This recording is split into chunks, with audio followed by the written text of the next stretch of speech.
An ordinary boy, an ordinary ticket, and an airport where everything should go according to plan.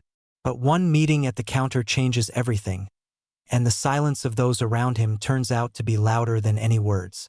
He didn't shout, he didn't argue, he didn't cry, he just didn't back down. This story is not about scandal, but about dignity that flies above any flight. Theo Morgan stood outside the glass doors of Orton Airport, clutching a canvas backpack to his chest, the metal parts of his construction set jingling inside. His palms were slightly sweaty, but he ignored it. This was his first solo flight, and it made his heart beat faster than usual. The air in the terminal smelled of air conditioning, coffee, and metal. Somewhere in the distance, the boarding call for a flight to Toronto was being made, and Theo briefly imagined himself flying the wrong way, but quickly pushed the thought away. "Remember," Mom said, bending down to straighten the collar of his shirt, "sit by the window, just the way you like, and when you see the mountains, imagine you're flying over the painting. Okay? Okay?" Theo nodded and clenched the folded letter from her in his fist. "I won't forget." She paused for a moment, studying his face as if trying to memorize every feature, and only then did she release her embrace. Theo walked deeper into the terminal without looking back. He knew that if he turned around, he would want to go back. He arrived early, 2 hours before takeoff as expected. He checked in at the machine and got his boarding pass. An older couple, speaking French, and a young man in a college sweatshirt were sitting in the seat next to him. Everyone was busy with their own things. Theo turned on his headphones, but he wasn't listening to music. He just wanted to block out the sounds. Inside, there was a slight excitement, anticipation. He was flying to a 2-week robotics camp, which he had gotten into with high marks. His father had helped pay for it, but Theo still felt like he had done it himself. When the boarding sign lit up, he stood up and headed for gate F7. The line moved quickly. The girl at the entrance scanned tickets, answered the usual phrases with a forced smile. Soon it was Theo's turn. "Next, please," she said without looking. Theo handed over the boarding pass. She peered at him over her glasses. The name tag read, Coraline Dresser. Red lipstick, a severe bun, a watch gleaming on her wrist. He had met adults like this before. Their voices always sounded a little like orders, even when they said please. "Where are you going?" she asked, without taking a ticket. "Seattle," Theo answered clearly. "To the camp." "One?" "Yes," he nodded. "I'm 12. I'm registered as an unaccompanied minor." She pressed her lips together, took the ticket, studied it, then looked at the boy again. "Did you buy this ticket?" "No, my father. He works for an airline," Theo said, as if he already knew that this needed to be clarified. "What is your father's name?" "Daniel Morgan." Something flickered in her eyes, but she said nothing. She simply scanned the ticket and handed it back. Theo walked past, trying not to look back.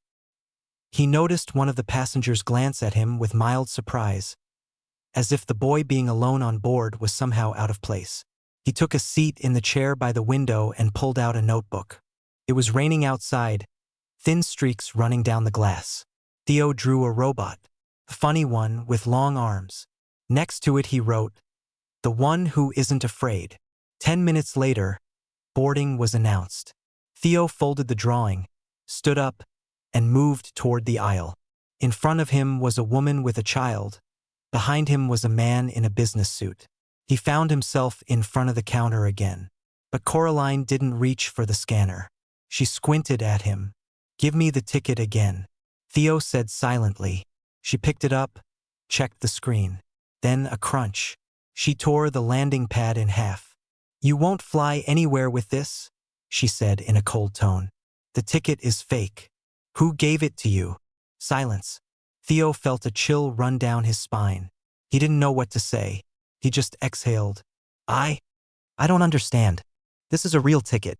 You think I don't know what the real ones look like?" Her voice was getting louder. "We don't let people like you through without checking." He shrugged his shoulders but didn't back away. Behind him, someone whispered. The woman in line glanced at him nervously but said nothing. The man behind him simply checked his phone. "I didn't do anything," Theo said, trying to keep his voice even. "It's my dad's ticket. I checked in. I'm all right." "Rules?" The woman chuckled. The rules aren't the same for everyone, boy. The security team appeared quickly, as if on cue. Theo didn't resist.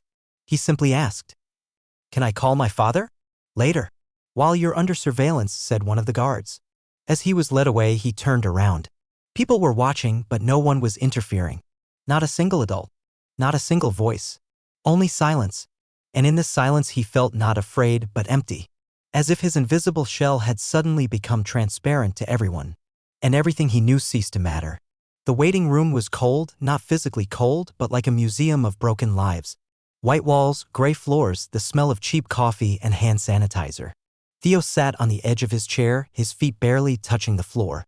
His backpack was on his lap and he was unconsciously stroking the zipper back and forth as if the sound could drown out the strange emptiness that now lived inside him. Two guards sat nearby behind a glass partition. One was scrolling through a tablet, the other was slowly drinking coffee as if everything in this room was normal. As if everyday children with torn tickets sat alone, waiting for the verdict. He didn't cry. But he wasn't angry either. He just waited. This feeling was new. Not like waiting for a gift, not like waiting for a ride, but like you're standing on the platform and the train has already left and no one has told you about it. There was a clock on the wall. The minute hand seemed slow, like a drop frozen in the air. He tried to remember his mother's face. How she'd told him, "You can do this. You're smart. You're strong." But now? He felt too small to cope, too old to say, "I'm scared." "Boy," a voice said. Theo looked up. In front of him stood a woman in uniform, strict, with a folder in her hands. Behind her was a tall man and there was something familiar on his face. "Theo Morgan?" the woman asked. He nodded. "Your father wants to talk to you." The man stepped forward. He was wearing a gray coat with a thin scar on his cheek that Theo recognized immediately. It was his father, Daniel. He didn't run, didn't shout, didn't wave his arms. He just walked in. Quietly. Confidently. Like a man who knew he didn't have to prove who he was. "Hello, son," he said. And those two words were enough.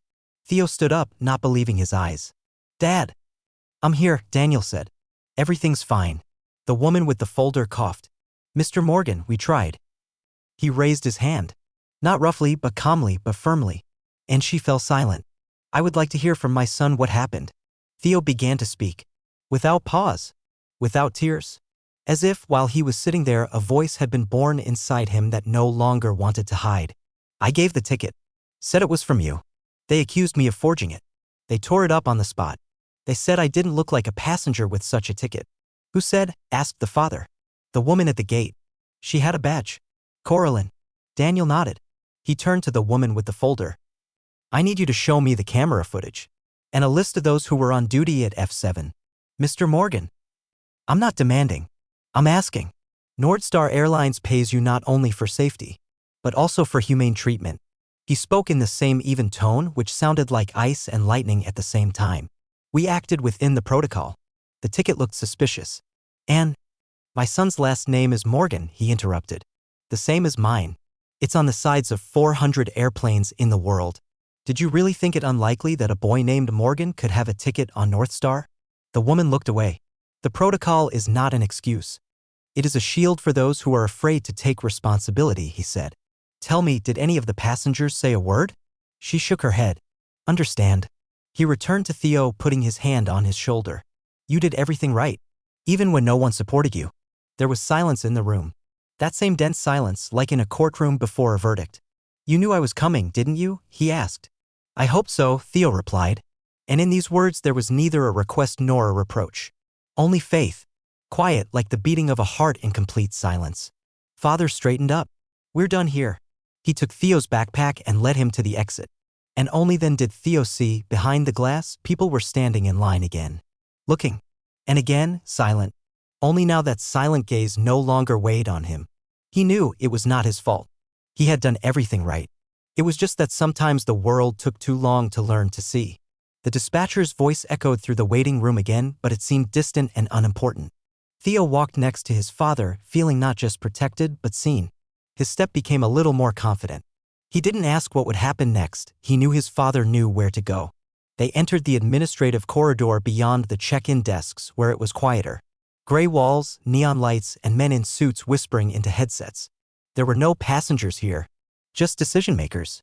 "Are you sure you want to come with me?" asked the father, stopping in front of the door. Theo nodded.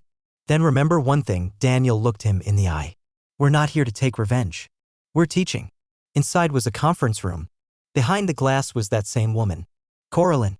No earpiece, no badge, but with the same expression of tense severity on her face. She sat upright, her hands folded on the table. Next to her were two men, a security representative and the terminal manager. Both had those same faces, a smile that appeared not because they were happy but because they had to. Daniel sat down. Theo was next to him. Thank you for taking the time, one of the men began. We've already begun an internal review of the incident. This is not an incident, Daniel interrupted calmly. It is a pattern. And you know it. He fell silent. Coraline raised her eyebrows slightly but did not say a word. I want an explanation to be given here in front of my son. Why was a child with a valid ticket stopped, accused, humiliated, and expelled with the tacit consent of dozens of adults? Perhaps it was a misunderstanding, the manager quietly interjected. A misunderstanding is when they mix up the flight, Daniel said. And when they look at the face, hear the last name, and still think there's no way he was flying business class, that's called something else. Theo listened, holding his breath. His father didn't raise his voice, didn't push. He was just like water breaking through stone. Calm. Inescapable. Mr. Morgan, Coraline finally spoke. I didn't mean to humiliate your son. I was acting on instinct. Sometimes kids pretend to be someone else to get on a flight. I wasn't sure he was who he said he was. And your criterion for confidence was based on what? Daniel looked straight ahead. On how he dresses. How he speaks. What color is his skin?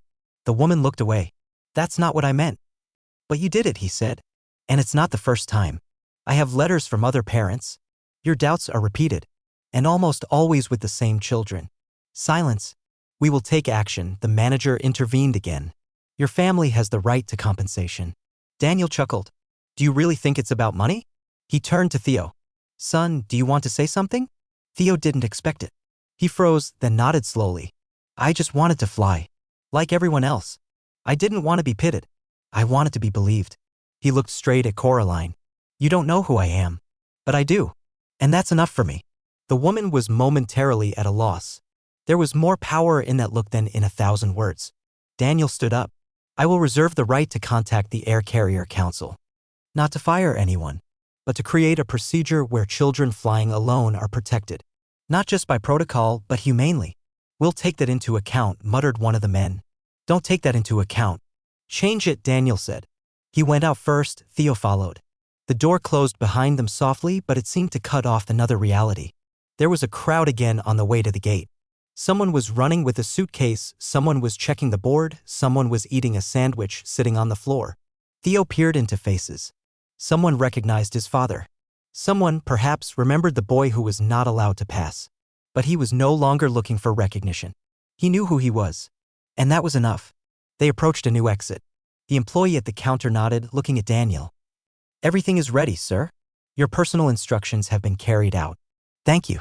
Just, let this be the standard, not the exception. He turned to his son. Ready?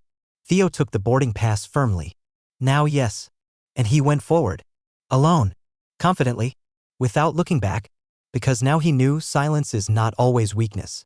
Sometimes it is thunder that is just beginning to sound. The plane was almost full. Theo took a window seat and fastened his seatbelt as he had been taught. He looked at the wing, at the people squeezing down the aisle, and thought about how strange it was to be inside and outside at the same time. He was here. He could fly again. But what had happened was nagging. A bespectacled man, smelling of expensive lotion and haste, sat down next to him. He glanced at Theo and then turned his attention to his tablet. Are you flying yourself? He asked a minute later without looking up from the screen. Yes, Theo answered briefly. Your parents are probably worried. Theo said nothing. He wasn't sure he wanted to keep the conversation going. There was still tension inside him. It hadn't gone away. It just lurked there like a dog under a table, picking up sounds even when all seemed quiet. A few minutes later, the door closed. The plane pulled away from the terminal and the pilot's voice came over the speakers. Everything was going according to plan. Theo watched the lines on the runway change one after another, and then, a jolt. His body was thrown back slightly. The plane took off. He was flying.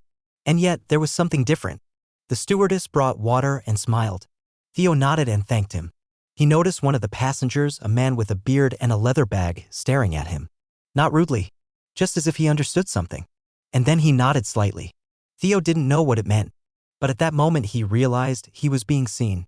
Meanwhile, in the waiting room of Terminal F7, the conversations continued. Someone was retelling the scene at the counter, someone was trying to remember the boy's name. The security was no longer in a hurry. Everything was under control. And yet, the air was different. A woman named Coraline sat at a computer in the employee lounge. On the monitor was a standard report template, reasonable suspicion of document forgery. But her fingers did not move. Phrases popped up before my eyes. You don't know who I am. But I do. He doesn't look like a passenger with a ticket like that. The rules aren't the same for everyone. She felt something inside her click. Not loudly, but unpleasantly. As if her own confidence had cracked. Not because she was wrong, but because she hadn't even asked herself, what if he's right? Later, she was called into the senior manager's office. A management representative was there. You understand, he said, that what happened went beyond the internal situation. Yes, she replied. I understand. We are not asking for explanations. We want you to understand that it is in the actions of people on the ground that company images are born, reputations, and traumas. She nodded. I'm sorry, she said. And for the first time in a long time, she meant it. As Theo flew, the first mentions were already appearing in news feeds. One blogger who found himself in line wrote a post, I saw a boy stopped, accused, humiliated, and no one intervened. I was silent. I am ashamed. The post went viral. Others followed suit. Some recalled similar incidents. Some shared their children's fears. Some wrote, it's not about tickets. It's about who we consider suitable enough. The company's name, Nordstar, became a hashtag, not because of advertising, but because of the truth. Theo arrived at the camp on time. He was met by teachers who were just as enthusiastic as he was. On the first day, he built a robot that could turn around without crashing into walls. He was praised. But when he opened his laptop in the evening to write to his mother, he noticed. A letter had arrived in the mail. From his father. You did more than fly. You showed that it's okay to speak. Not loudly, but with dignity. That stays with people. And they change. Proud of you, Dad. Theo read the letter 3 times. Then he turned off the screen, lay down on his bed, and looked at the ceiling, where the light from the night light fell in lines similar to a runway. He remembered the phrase he had written next to the robot. The one who is not afraid. Now he understood. Being fearless does not mean not feeling fear. It means moving forward even when you are afraid. He closed his eyes, and for the first time that day he smiled. 2 weeks have passed. The camp ended, and Theo found himself back at the airport. This time in a different city, wearing a different shirt, but with the same backpack on his shoulders. The excitement inside him was gone. It was replaced by a quiet confidence. He knew what it was like to be invisible, and what it was like to stay. His flight was not yet marked on the board. He sat down by the window and took out a notebook. On the last pages were diagrams of the robot, notes, quotes from lectures, and also a name. He didn't know why he wrote it. Coraline Dresser. Not to take revenge. To remember, because memory is also a form of action. Excuse me, said a voice nearby. Are you Theo Morgan? He looked up. A young woman in uniform stood before him. She was smiling for real. I'm a Nordstar employee. We were informed that you'll be returning on this flight. We'd like to offer you an escort, if that would make you feel better. Theo glanced at the badge. Sophie. He felt something shift in his chest. Thank you, he said. But I can handle it. She nodded. If anything, I'm nearby. He walked to the gate himself. The line moved as usual. Some were looking at their phones. Some were whispering. And then, again the counter, the scanner, the voice. Welcome, Mr. Morgan. He nodded and walked on. In his head he heard.